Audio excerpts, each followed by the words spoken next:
Suhaila yau ta mutu ta bar duniya a sanadin kunci kaina. Ruwan hawaye na ta kwaranya ga zuciya na yi mun kuna. Ina tunanin autar mata, ina mata dawo nan duniya. Dukan kulawa ni zan bata, bata misalto kan soyayya.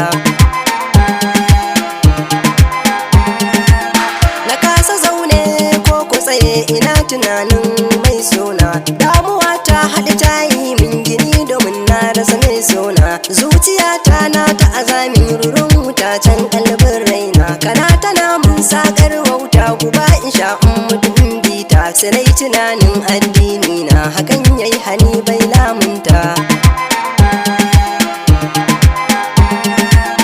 Suhaila ta yi mun abin da a rayuwa gunta ban iya ramawa. Ta zo na bata mata rai jibiya, sanan gobe sai ta yi dawowa. Bata gazawa gunyi mun duk abin da zai sa na yi darawa. Ni ko hakan bai birge ni bare na bata fuska miyo wasa. A yau ina kewar gimbiya, sanan gashi ta yi mun nisa.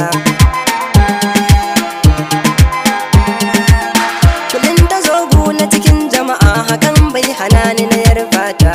Ita kwan bata duban duk abin da zan yi mata tsarinta. Kawai kokarinta ta ja hankali garan dan na amshi bukatarta. Har ma abokai na su ce mun lamari na ta daidai dubawa. Ni ko hakan dan bai tsari na kyale ta nan na cewa. Abinda mamaki ba ta fishi kuma gobe sai ta yi dawowa. Ta zo ta same ni tana fara'a, ni ko sai na sata ta kokawa. Hakan sai ya mun daɗi na yi murmushin takaici na yi matsawa. Suhaila ta sha wahala sosai kwarai a kaina dan soyayya. Bata gazawa neman ƙauna, ni ko na yi hani har soyayya. Akwan a tashi wata ran tafiya birnin Abuja ta kama ni. Da safiyar ranar Juma'a to sai Abuja na yi yakini. Muna akan hanya ba mu kai ba sai Abba DJ ya kirawo ni. Hello aboki na ya ce mu kana ina. Suhaila kai ta bida yanzu. A nan take yanke na kashe wayar da ba na bidar ba asibin su.